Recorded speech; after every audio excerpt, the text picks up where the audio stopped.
anuncio. Versículo 28. Porque nele vivemos e nos movemos e existimos. Amém? Amém. Podem tomar os nossos assentos, por favor. Aleluia! Amada e querida igreja, noiva do Cordeiro, para que possamos entender com maior exatidão esse texto de Atos, capítulo 17, eu preciso contar para os irmãos uma história verídica que aconteceu pelo menos no século IV antes de Cristo. Certa feita, uma terrível praga caiu sobre a cidade de Atenas. No diálogo entre Nícias e o presidente do conselho de Atenas, a pergunta foi: por que esta praga caiu sobre nós? E porque os inúmeros sacrifícios realizados de nada adiantaram. Nícias olhou para o presidente do conselho e afirmou: a sacerdotisa declara que nossa cidade se encontra sobre uma terrível maldição.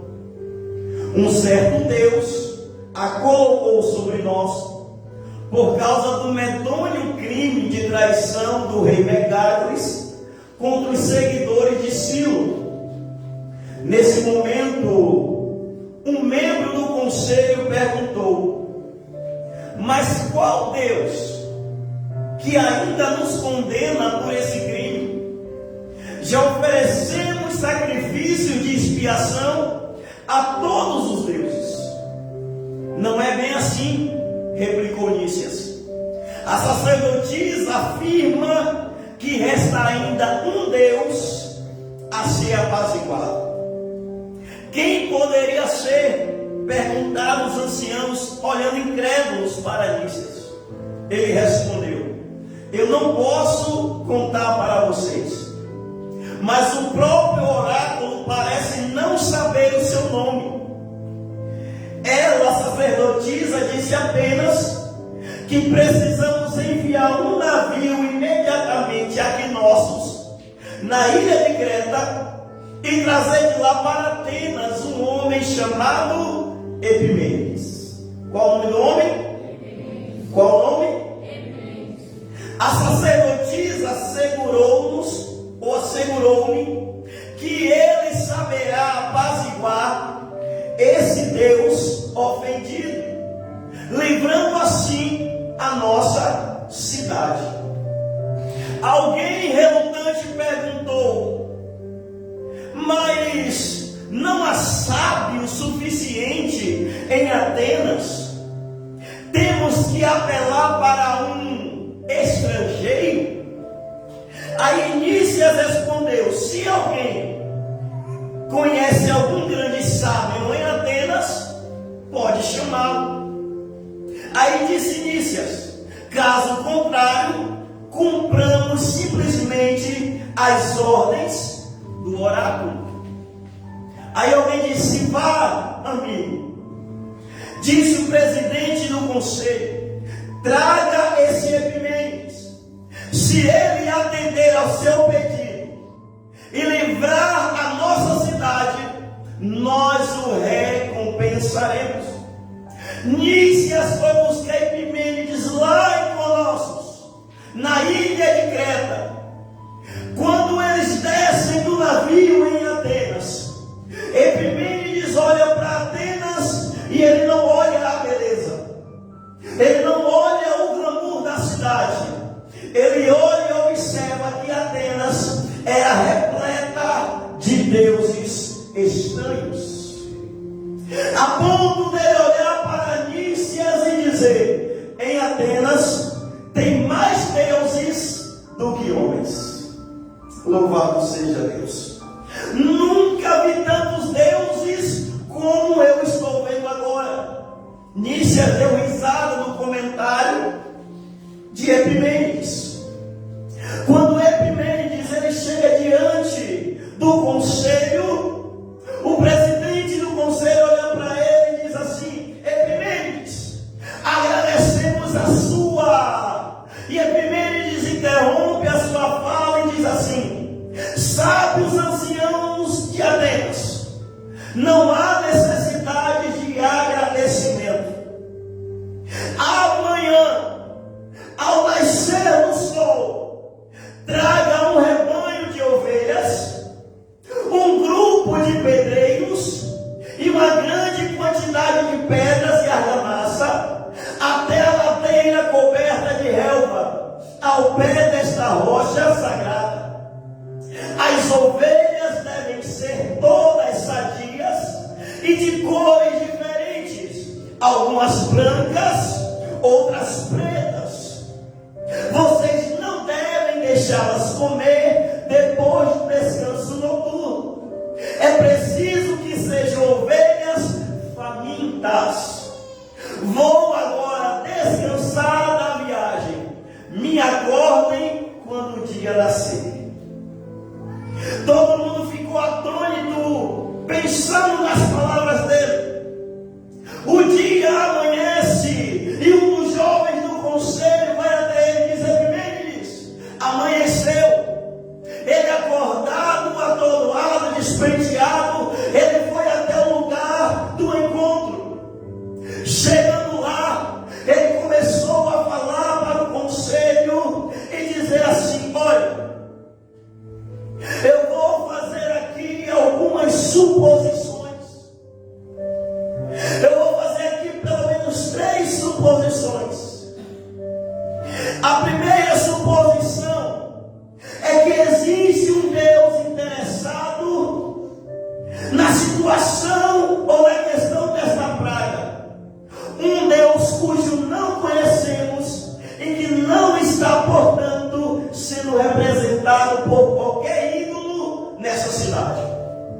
A segunda suposição, vou supor também que esse Deus é bastante poderoso e suficientemente bondoso para fazer alguma coisa a respeito da praga, se apenas pedirmos a sua ajuda. A terceira suposição, alguém pergunta: mas qual o nome desse Deus desconhecido? E ele responde: a terceira suposição é a minha resposta à sua pergunta. E ele disse: essa hipótese é muito simples. Qualquer Deus suficientemente grande e poderoso para fazer algo a respeito da praga é também poderoso e misericordioso para nos favorecer em nossa ignorância, se a conhecermos e o invocarmos. Todo mundo ficou sem entender. Mas alguém pergunta: mas por que as ovelhas deviam ser diferentes? Perguntaram eles. Epimênides dá um grito e diz: preparem-se para saber ou para levar as ovelhas para a ladeira sagrada. E vocês vão fazer uma coisa: vocês vão levar as ovelhas para pastar. Elas estarão famintas. Todavia, as ovelhas que não pastar e não comer a grama, sendo que estarão famintas, e deitar-se sobre a grama em vez de comê-las, saberemos que esse Deus concordou com o sacrifício e ele vai apaziguar a situação da praga.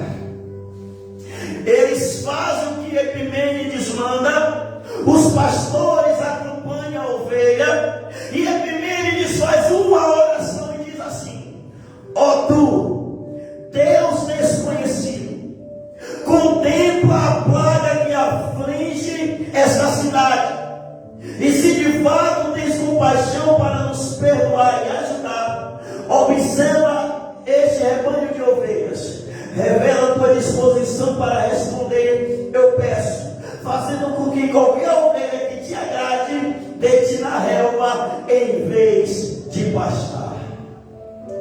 Olha que coisa tremenda. Quando todos pensavam que aquilo era uma loucura, que as ovelhas não iam conseguir deitar porque estavam todas famintas, pastor lá de longe gritou: olha, gente, as ovelhas estão deitando na relva, não tem uma ovelha comendo no pasto. Foi nesse momento que Epimênides levanta a cabeça e alguém pergunta: e agora? O que é que nós faremos? E ele diz: em cada canto que as ovelhas deitou, construa um altar. Construa um altar. Os pedreiros foram, levantaram os altares.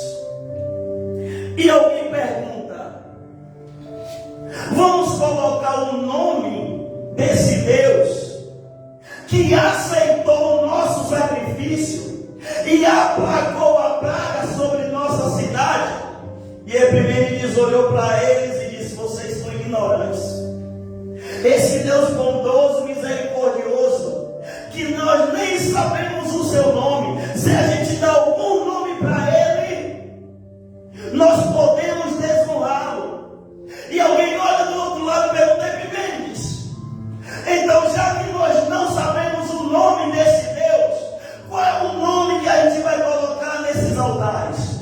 Aí ele olha e diz: coloca aí em cada altar escrito assim: Agnósto Deo, ao Deus desconhecido. Aleluia! Ao Deus desconhecido. Pelo menos 400 anos depois, quem é que pisa em Atenas?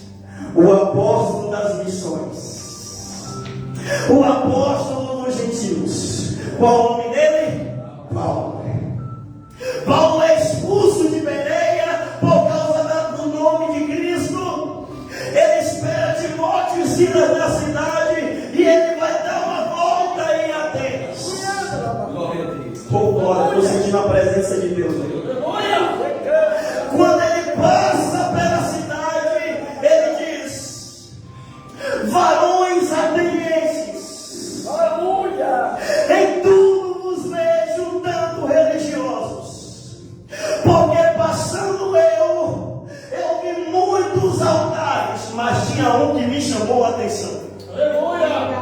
Mas teve um que me chamou a atenção, porque nesse altar que eu vi está escrito: ao Deus desconhecido. E eu digo: esse Deus que vocês honrais sem conhecer, é esse que eu anuncio, é esse que eu prego, é esse que eu falo. Glória a Deus. E aqui eu quero correr a conta do tempo.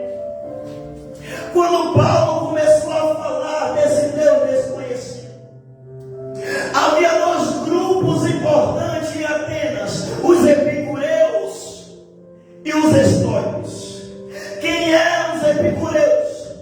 Os epicureus não acreditavam na vida após a morte, nem no julgamento final. Criam que o fim principal do homem era o prazer. Pregavam o acaso, a fuga e o prazer. E o lema dos epicureus era esse: comamos e bebamos, porque amanhã morreremos. Já os estoicos eram materialistas, panteístas, ou seja, adoradores de vários deuses e fatalistas. Pregador, o que é o fatalismo? Eu explico. É uma concepção filosófica e religiosa segundo o qual todos os acontecimentos da vida e da história já estão determinados de antemão e são inevitáveis, ou seja, não podem ser mudados pela ação humana. Então os epicureus acreditavam numa coisa, os estoicos acreditavam em outra.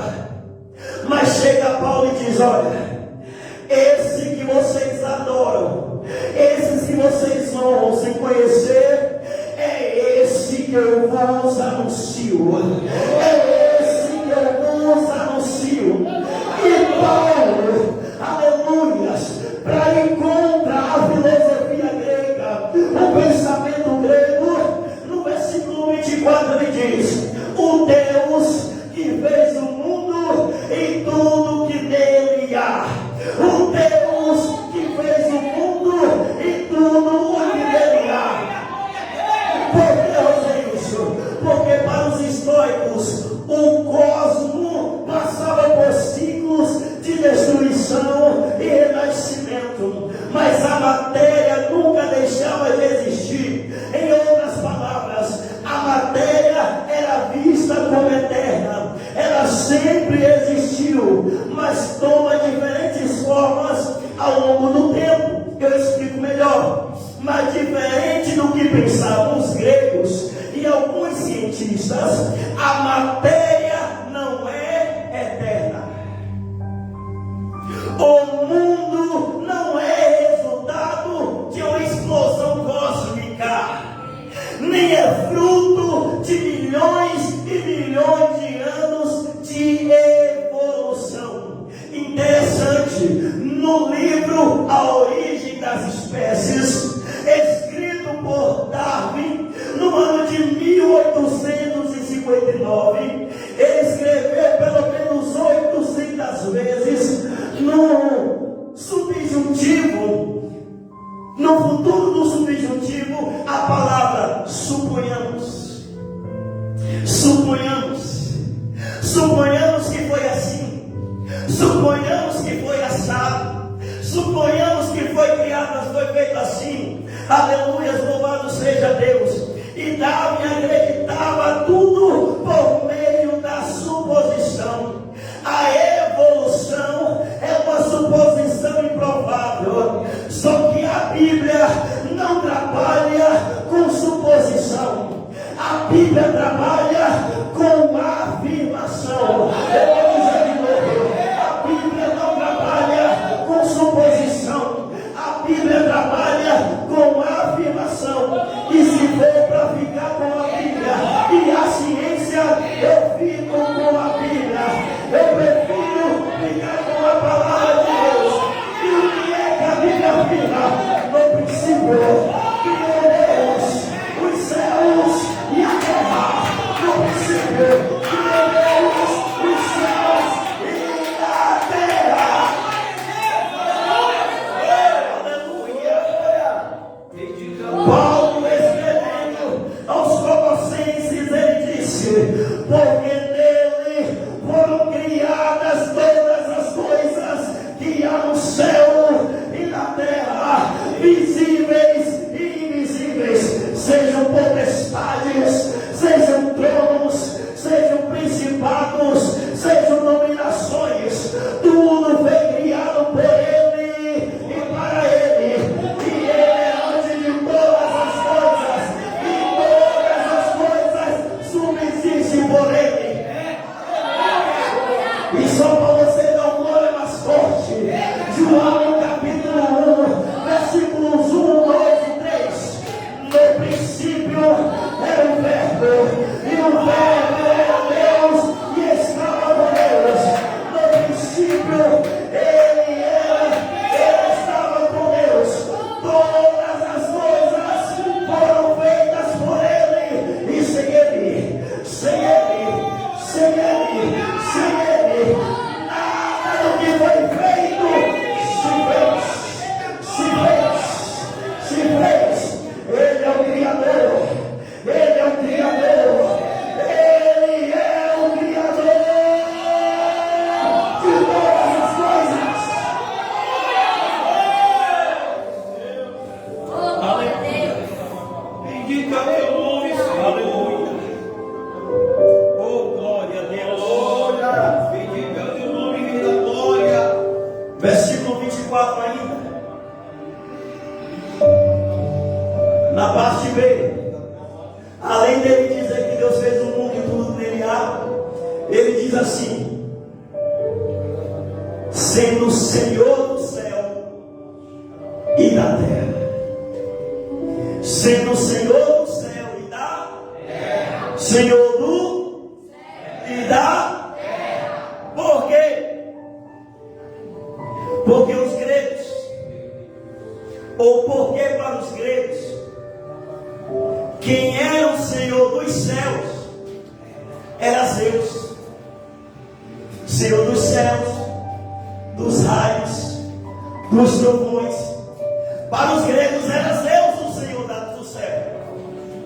Mas para os gregos também tinha dois senhores da terra. Um chamava Hades, ou Hades, que era o senhor do submundo, ou mundo dos mortos. E tinha a deusa Gaia, que era a deusa que dominava, controlava a terra. Só que Paulo disse não. O dono da terra e do céu não é Hades, não é Zeus, e nem é Gaia. Só por causa desse nome eu vou repetir, mas vou ficar gostoso aqui. O Deus do céu e da terra não é Zeus, não é Hades, e nem é Gaia.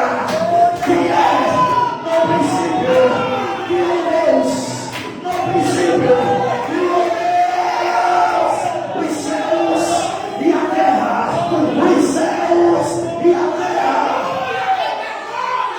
Salmo de número 24, versículo 1. Ao Senhor pertence a terra e tudo que nela se move, o mundo e os que nele habitam. Salmo 113, versículos 5 e 6. Quem é como o Senhor, nosso Deus, que habita nas alturas, que se curva para ver, que está nos céus e na terra. Salmo de número 115, verso 16.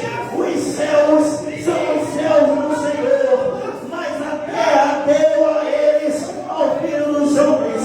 Isaías 66, verso 1. Assim diz o Senhor: o céu é o meu trono e a terra o estrado dos meus pés.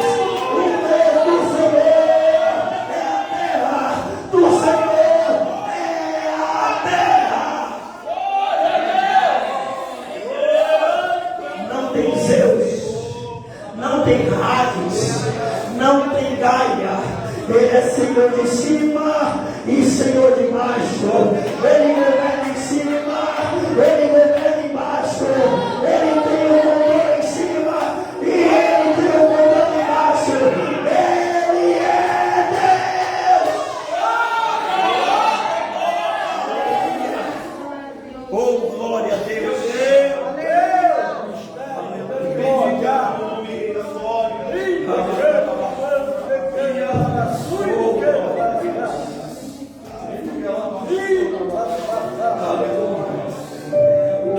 Ali no versículo 24, Ele que fez o mundo, Ele é Senhor do céu e da terra.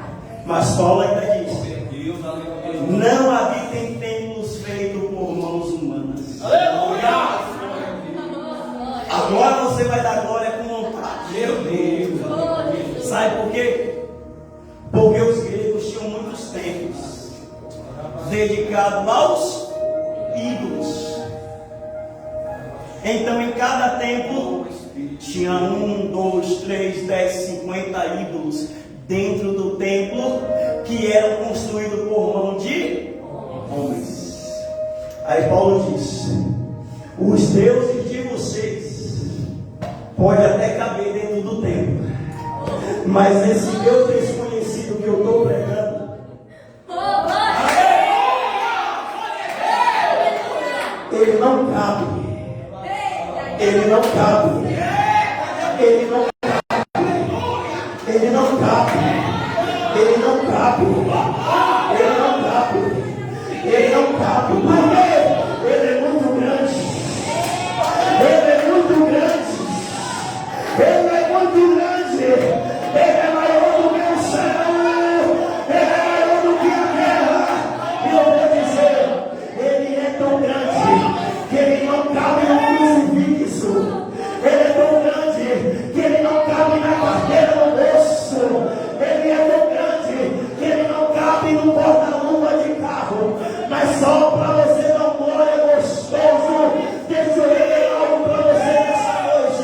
Ele é tão grande, mas eu sei aonde ele está e aonde ele cabe.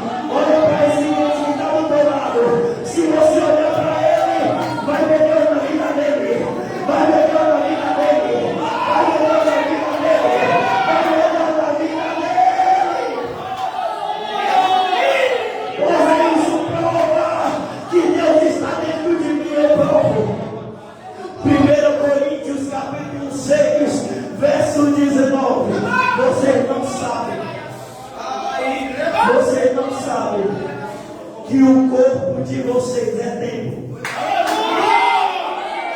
É templo. É templo do Espírito Santo. Igreja, o Espírito Santo é Deus ou não? O Espírito Santo é Deus ou não? Então Deus está dentro de você. Deus está dentro de você. Deus está dentro de você. Se Deus está dentro de você, reage, reage, reage.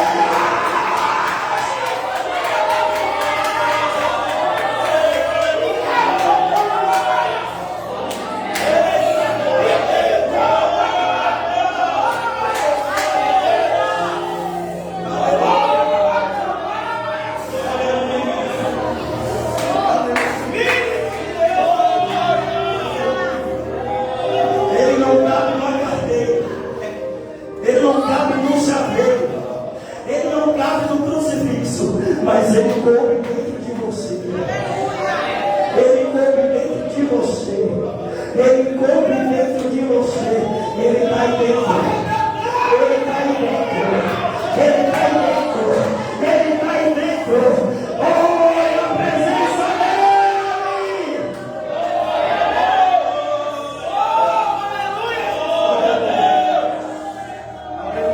Santo é o teu nome, Rei da Glória. Adora 10 segundos enquanto eu bebo lá.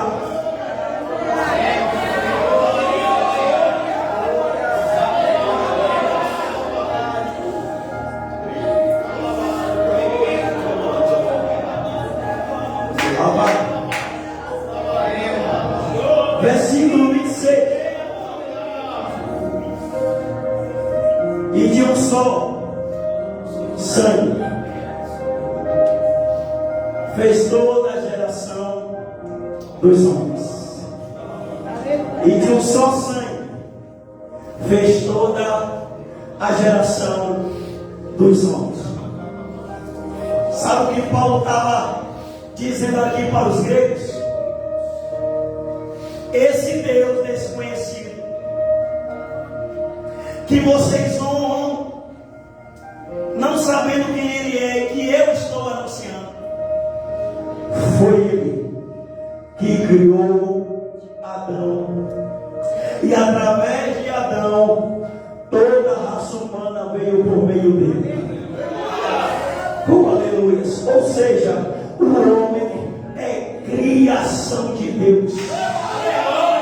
Só por causa desse glória eu vou dizer de novo. O homem é criação de Deus. O homem é criação de Deus. Entretanto, existem alguns desavisados que afirmam que o homem veio do macaco. Misericórdia mesmo.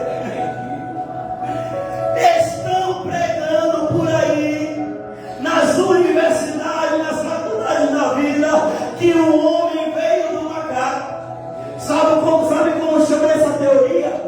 Evolucionismo. É uma teoria científica e filosófica em que pregam dizendo que as espécies se transformam gradualmente por meio de adaptações ao ambiente, seleção natural, mutações genéticas e outros mecanismos biológicos. E muitos ainda hoje acreditam nessa teoria. Presbítero Gleice. E se alguém disser para mim, se alguém chegar para mim e disser assim: Roseus, eu creio que o homem veio do macaco, eu dou a resposta para dar para essa pessoa. E alguém vai dar glória agora. Eu vou responder assim: se tu quiser parecer com um chimpanzé, é problema teu. Se tu quiser parecer com orangotango ou com King Kong, é problema teu, porque eu creio no que a palavra diz. E o que a palavra nos diz, ó Deus?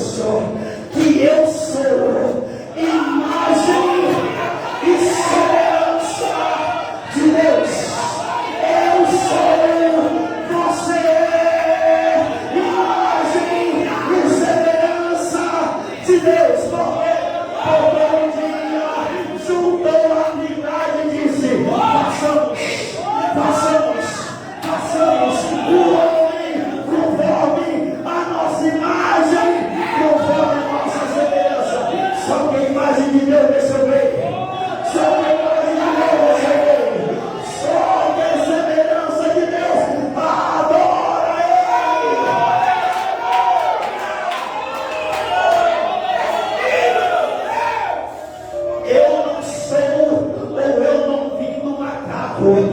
sou obra-prima das mãos de Deus.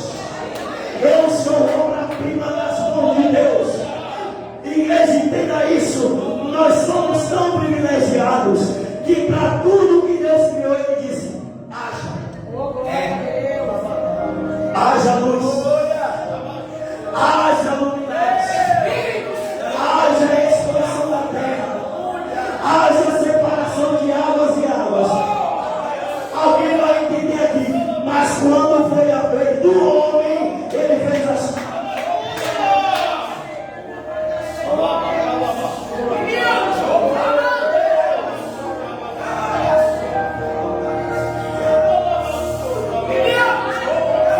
Você não é da parte do haja. Você não é da parte do haja. Você é da parte do façamos. Façamos, façamos, façamos, façamos, façamos. Aleluia! Oh, aleluia!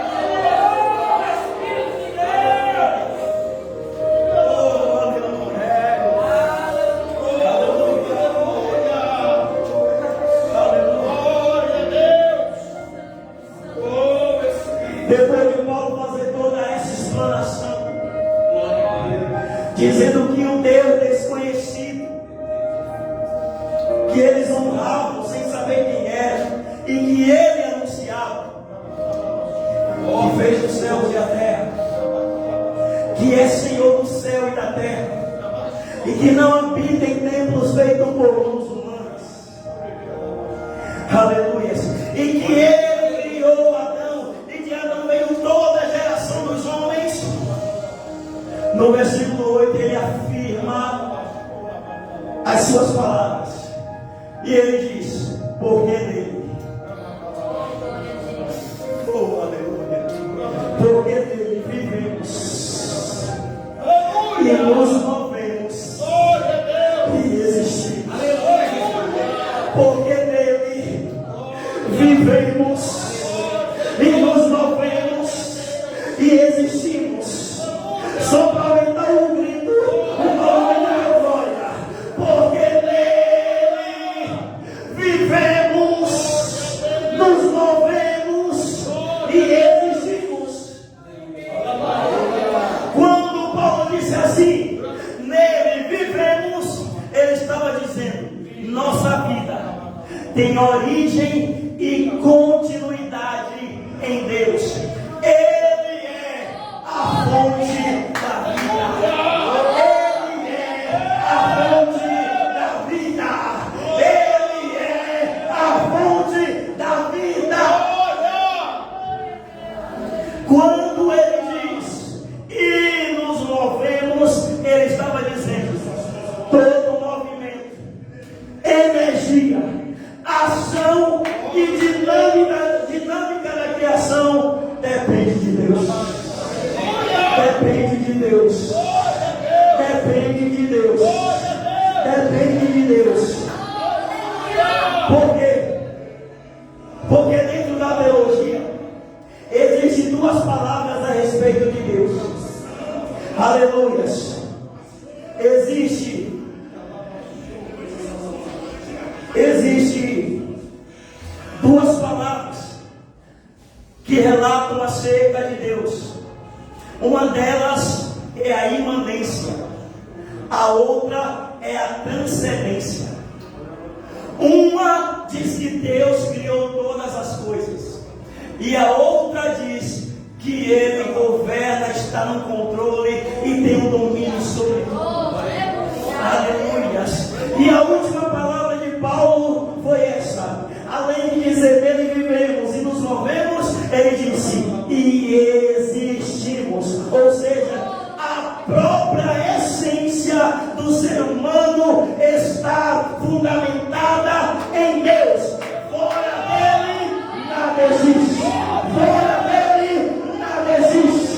Fora dele nada existe. Porque dele, por ele e para ele, para ele, para ele, para ele, para ele.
Sem antes